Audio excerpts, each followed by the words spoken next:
On February 9, 2026, Match 7 of the ICC Men's T20 World Cup saw an established associate powerhouse, Scotland, take on the debutantes, Italy. For Italy, this was their first ever appearance on the world stage. For Scotland, it was a must-win game after a tough opening loss to the West Indies. The atmosphere was electric, the stakes were high, and by the end of the day, records would be shattered.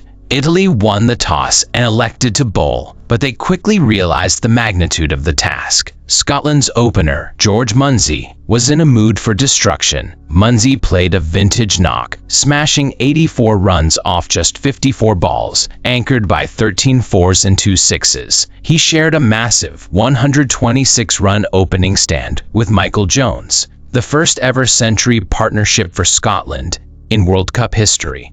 But the carnage didn't stop there. After a brief wobble, Brandon McMullen came in and struck a blistering 41 off 18 balls. However, the real momentum shifter happened in the final over. Michael Leask arrived and turned the game into a highlight reel, hammering 22 runs off just 5 balls.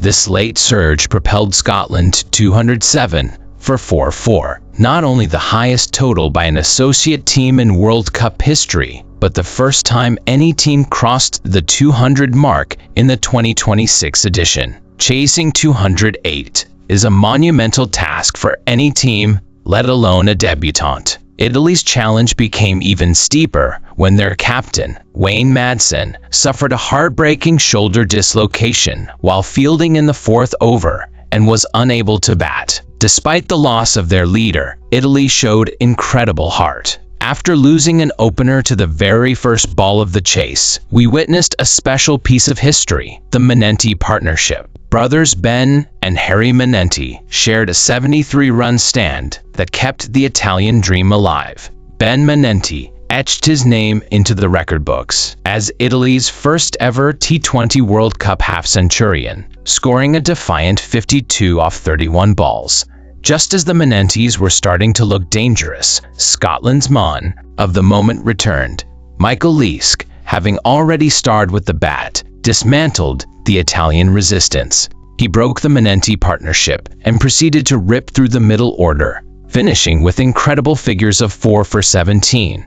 His performance wasn't just effective, it was historic. These were the best ever bowling figures by a Scottish player in T20 World Cup history. Italy's lower order eventually folded under the pressure of a soaring required run rate, and they were bowled out for 134 in 16.4 overs. In the end, Scotland walked away with a comprehensive 73-run victory, securing their first points of the tournament and proving why they are a force to be reckoned with. For Italy, despite the margin of defeat, the day was a victory for growth. They showed the world they belonged. We remember this game for George Munsey's power, the Manenti brothers' historic stand, and above all, the all-round brilliance of Michael Leask. It was a day that reminded us why we love this game.